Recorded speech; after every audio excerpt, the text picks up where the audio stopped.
I started to really realize I would say it was January of 2024, that I had a lot of things that lined up with having an ADHD diagnosis, that especially started to show up after I had Lily.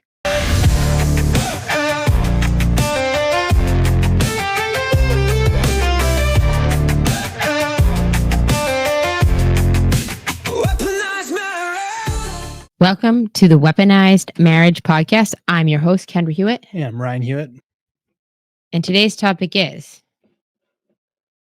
Well, you picked it. ADD and the effect on marriage. I'm calling it What You Resist Will Persist. What does that mean?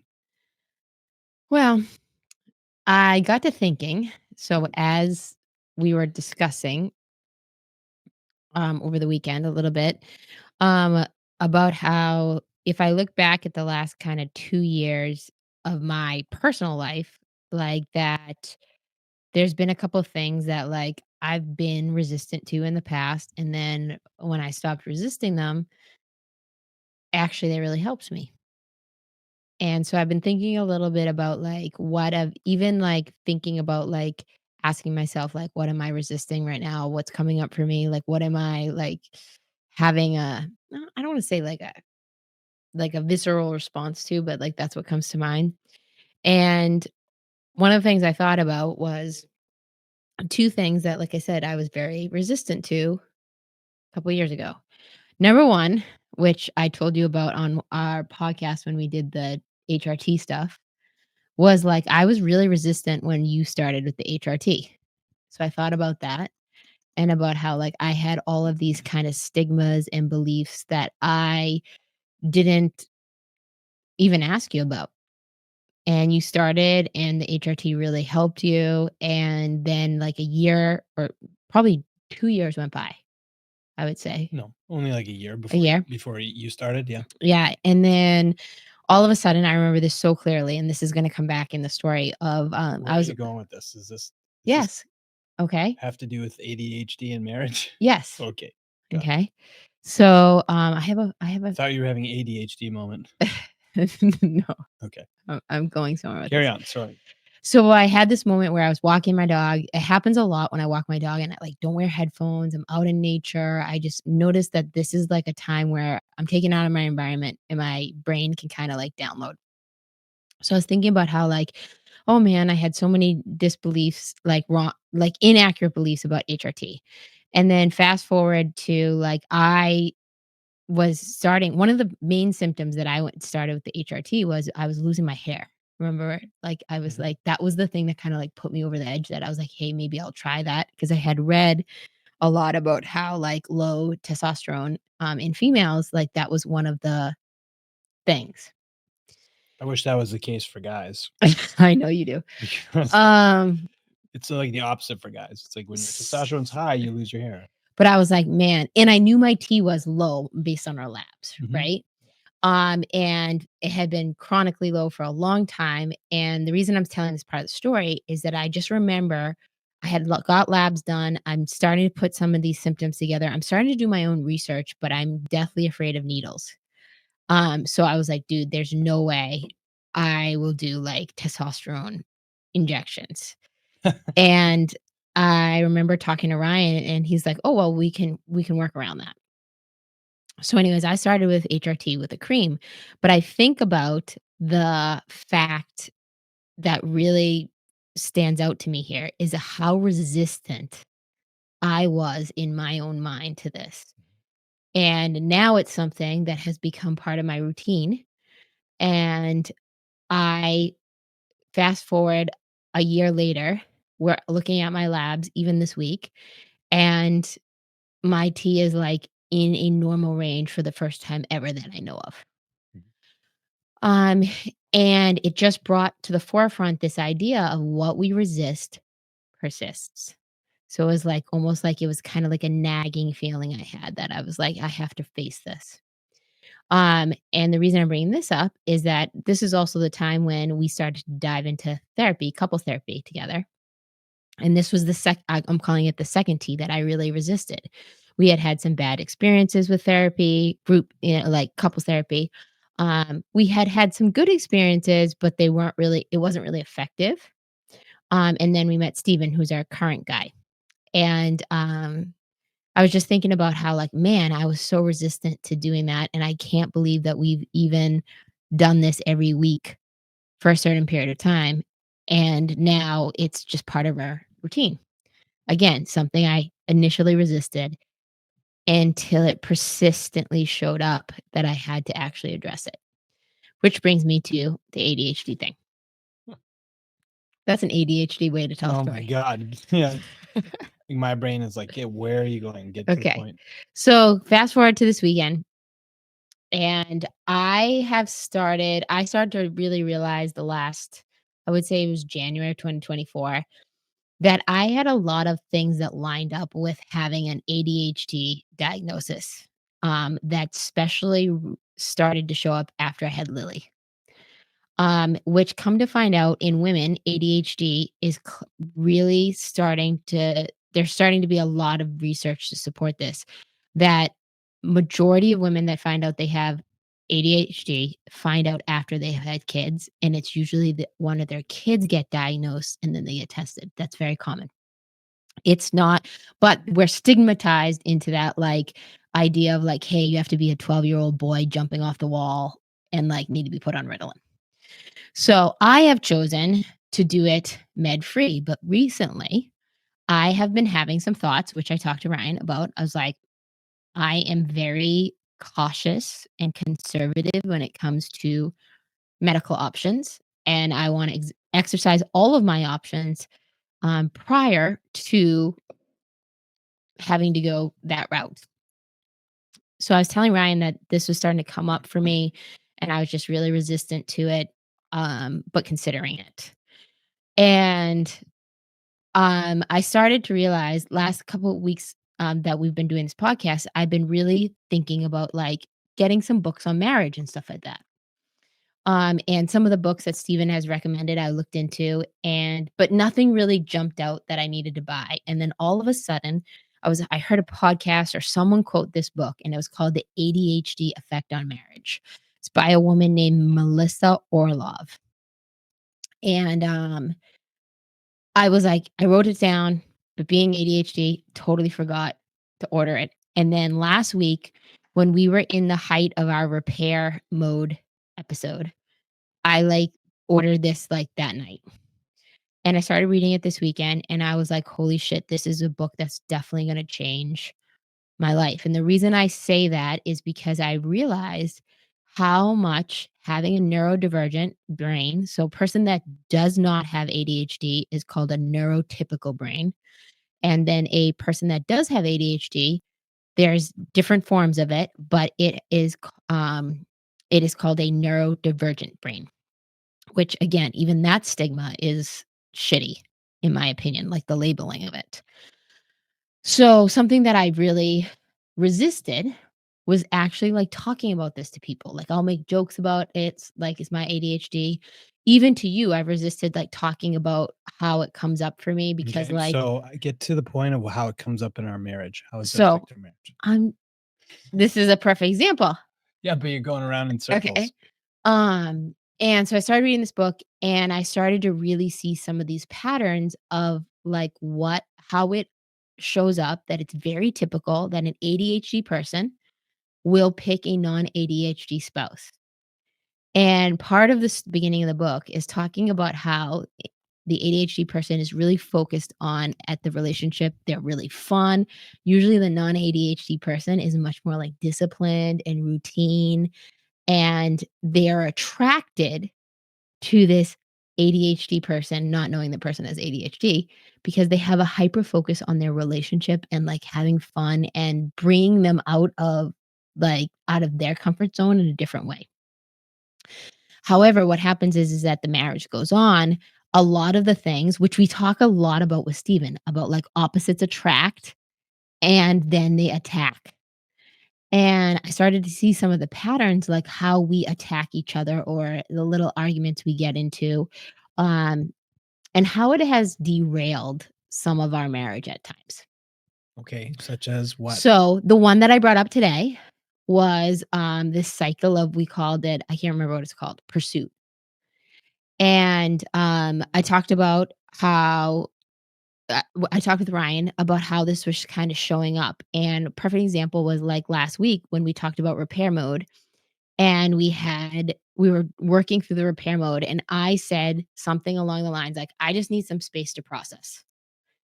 And I started to realize that this is me getting, like, out of my head, like, the kind of the how and why is this going on, to getting more into my body and into my heart.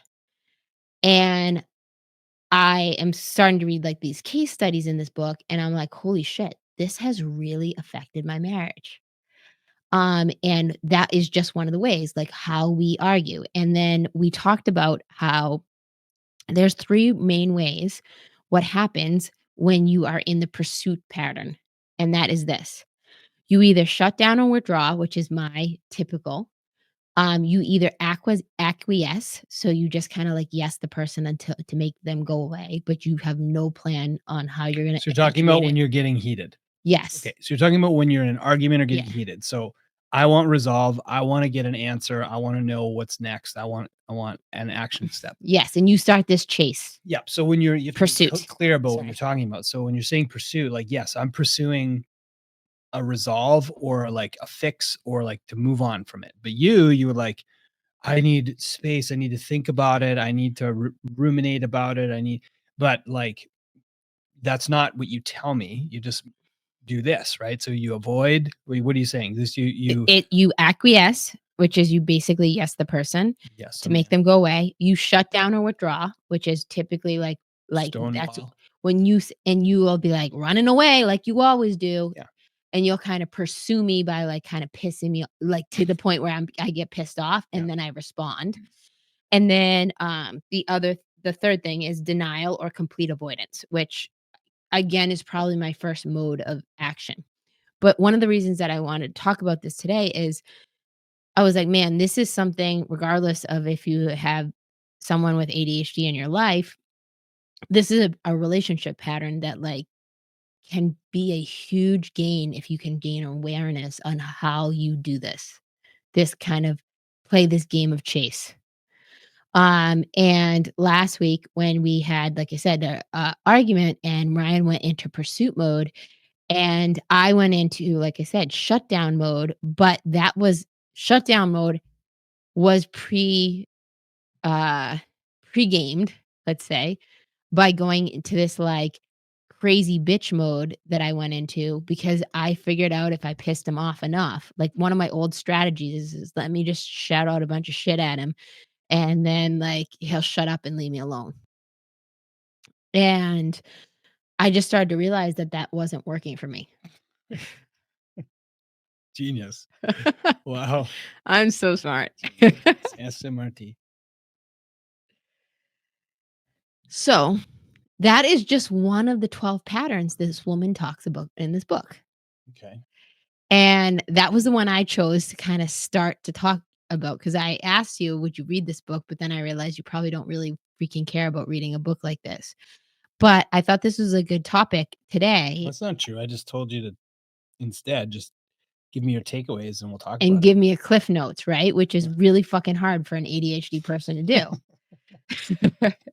So my point is that why I wanted to talk about the resist and the persist thing is also that, like, starting to kinda grasp the concept, this is where I really wanted to go, which with respecting and understanding your partner's differences. And I look at my ADHD, man, there's some real upsides to it. There is some superpowers involved, but there's also some huge deficits that I'm just coming to terms with. Again, this is where I'm, like, starting to talk openly about this because I realize that by resisting talking about this, it's persistently showing up in my life. And so when it comes to our marriage, one of the things is that I avoid talking about this because when I first started talking about the ADHD thing, even though Ryan agreed, holy shit, 100% you have this based on the way that like the questions that I showed him in the description. Um at the very beginning, you would be like, "You're just gonna blame everything on ADHD." Well, And which you laugh off, but at the same time, it was like, "Oh, man," I started shutting down and not talking about it, mhm. and about how because I was like, "I'm not going to say that's an ADHD thing to do," or whatever, as I'm starting to learn more about myself, because here I am almost 44 years old, and I feel like I have a new outlook on life, and so much on about my life makes sense now understanding this. Now I know why I can't close the cupboard. Or I don't close the creamer in the fridge, and then I go grab it to go shake it up, and it sprays everywhere. And I'm not a closer. Yeah. Closer, yeah. Yeah. Yeah, anyway, it's a joke. So, anyways, carry on. I'm not carrying on. You go now. Oh, you What is your take on it?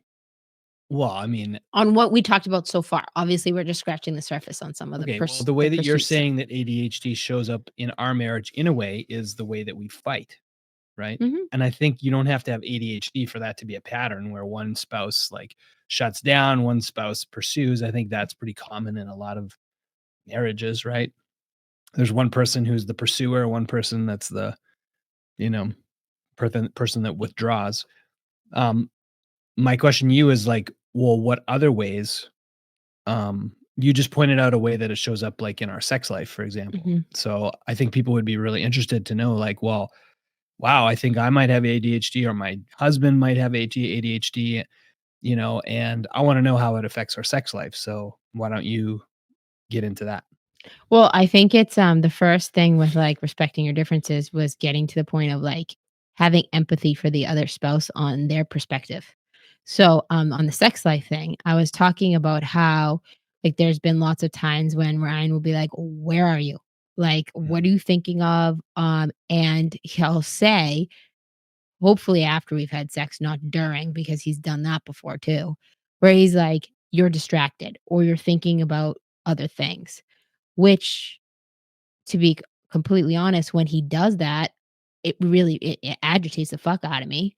Definitely takes me out of the mood pretty quickly, but I also can take ownership that, yeah, I am thinking about something else. So it's like, how do I start to quiet that mind? And this is where I come back to, like, coming out of my head and more into my heart, right? Mhm. Like, what do I need to do for my routine to get myself back into my body rather than, like I said, up here figuring out and answering all the questions that are going on in my head.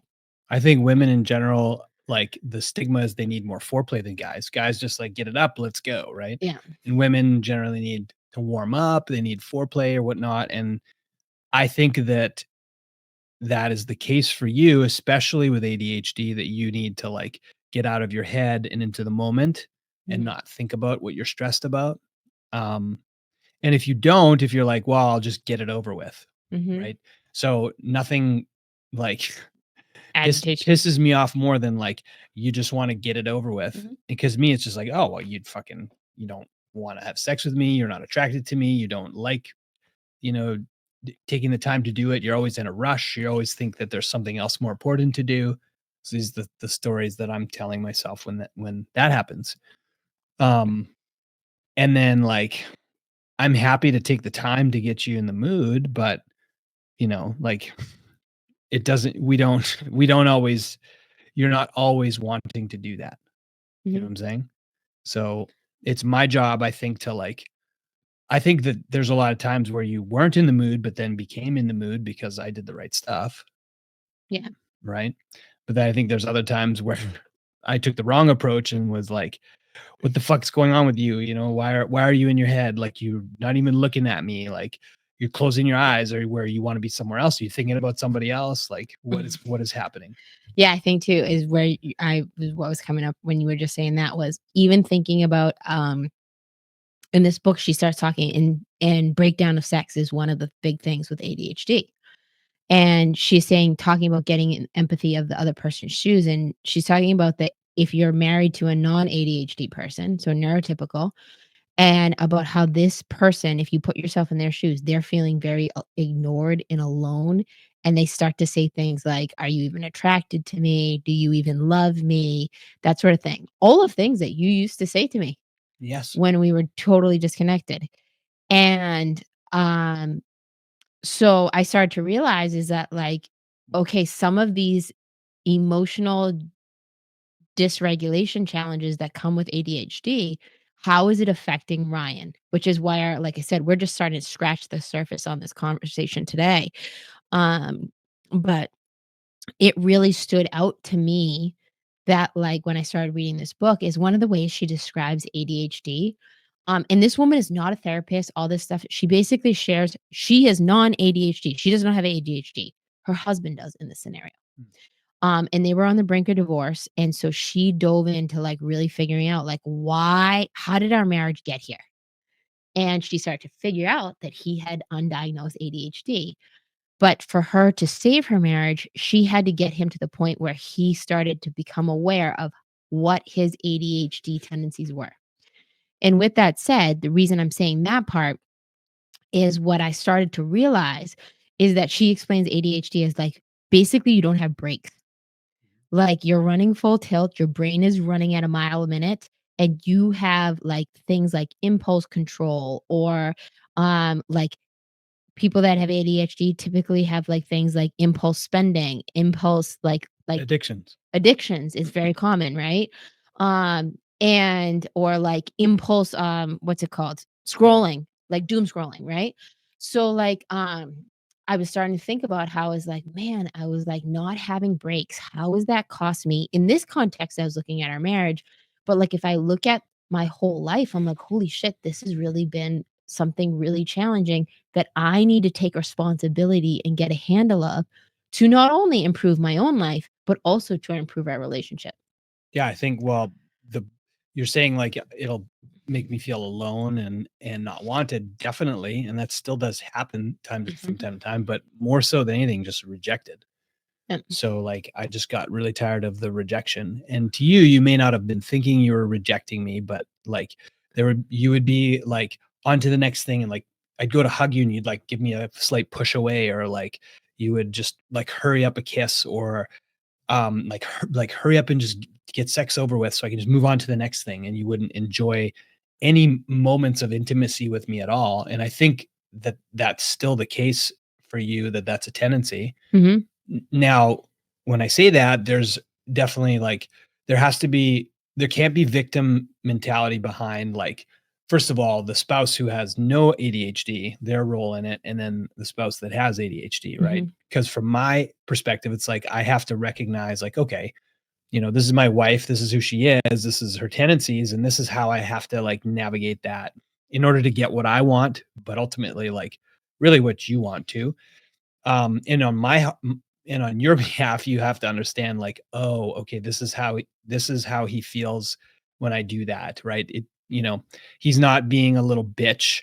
He's not being like, you know, oh, you all you think about is sex, or oh, all you want from me is just like I'm just a piece of meat or something like that. It's like, no, this is like That's a how funny I example. this is how I experience love and affection. This is how I fulfill that need in my marriage, right? And, like, Mhm. this is what ultimately is, like, why we're not just buddies or business partners. Like, this fucking has to Mhm. happen. Yeah, and I think one that's like this is kind of embarrassing to admit, but I'll say it anyways because I think that, like, we're real and raw here. Um, there'll be days when we go by like, I have to make a conscious effort to be like, kiss Ryan goodbye, be available to kiss him when he comes home from work, all of those kind of things. Like, they do not just pop in my mind naturally. Like, he walks in the door and I'm like, "Let me just kiss you." Like, I have to think about it. Um, and one of the things that has happened in the past is, like, he'll remind me, like, be like, "You haven't touched me today." Yeah, and you'll get And pissed off. and I'll get pissed off, but I started to realize this was huge. I started to realize why I got pissed off. And but just by reading this book, I was like, because he's basically bringing awareness to me of something that isn't natural to me. Like, I grew up in a very loving home, but there was not a lot of physical touch, especially like my dad died so young, like I didn't see a lot of physical touch between my mom and my dad because he was gone. Right? So, like, I was, like, thinking about it, I was like, "Dude, I don't really have a fucking role model for, like, physical touch. Well, I don't either. It's just what I need. And it's just what you need. But for me, I have to think about it. Like, I have to think about, like, when we're on the couch and you're like, "Can you touch me?" And, like, I'm like, "Sure, I always say yes." But, like, it doesn't just I don't sit down and be like, "Let me just stroke your leg." Like, that does not come to me naturally. Yeah, I know. Well, and And like I said, this is kind of embarrassing to admit. I have to really think about it. So when you say, like, "You haven't touched me all day today," or "You haven't kissed me today," or whatever, and I'm just like, it's almost like you're calling me out. It feels like you're calling me out, and I feel like, "Holy shit, am I being that bad of a person that I've been inattentive," which is how my ADHD shows up, is inattentive. okay, well, you don't need ADHD to feel that way. And how do you think I feel when you say, "Well, when's the last time you did something for me or made a deposit for me?" It's the same thing. Yeah, Okay. but, like, that's what I'm saying. This book is opening up about how, like, saying something like that, you saying that, that old pattern, me being like, "Oh, it's not agitating that he says that anymore. It's more shame inducing," is more, an opportunity for us to change something different and do something different. And that's what I'm getting out of this book right now is like, if we continue, just like if we continued in our marriage without therapy, in my opinion, we would not be married anymore. For sure not. Um, and I think about it too, like one of the things they talked about too in this book is about how the non ADHD person and the ADHD person have a very high likelihood of affairs. And because the non ADHD person feels frustrated and ignored, and then the ADHD person feels like their husband or their spouse doesn't like them and wants them to be someone they're not, so they go find someone that's actually like the person that like likes them for who they are. So that's like coming back to like in closing is like just like starting to build awareness about some of your differences, maybe some of your differences like I'm saying that I'm not really totally comfortable with, but at the same time, I realize the opportunity for growth. Yeah, and I think, like, the best way to navigate that is, like, don't try to call your spouse out and expect it to change. Like, you have to open up the conversation by both taking ownership of your involvement in the symptom. Yeah. So, anyways, Yeah. wrap And then and I think the huge thing that I've seen so far in this book too is the also ownership of your own responsibility in the problem. So, for example, like me figuring out workarounds around my ADHD that I need to be successful, to be available and present and connected to you when you're here rather than, oh, wait, hold on. I got 5 more things to do and then I can sit down. Like, or yeah, pacing back and forth. all of the cabinets are open and all of the dinner is all over the table, even though I fed you dinner, but like all you can think about is like what the kitchen looks like in the other room. Yeah, but I've been better about that. So, so why don't you wrap it up on a positive note? What's your homework? What is the homework from this episode? Well, like I said, I mean, listen to it together and decide on a symptom. You don't have to have ADHD, in order. One person doesn't have ADHD to, No. you know, um, in order for you to like resolve a problem in your marriage or identify a problem. It's just like, well, where is there something you'd like to improve, and then find out where you can take ownership in the problem, and vice versa, Yeah. and then I was thinking about just where we go from started, there. which was like fi- identifying an area of your life that you're resisting something Mhm. that's persisting and something that like it keeps coming up for a reason. Are you willing to like draw back the curtain and take a look at it of like what are the possible ways that that's coming up for you in your marriage specifically for a reason? All right, good place to wrap it up. All right. So if you like this episode, please rate, review, and subscribe. And as always, share it with someone Someone with ADHD. or someone not with ADHD. Yeah. All right, we'll see you guys next week.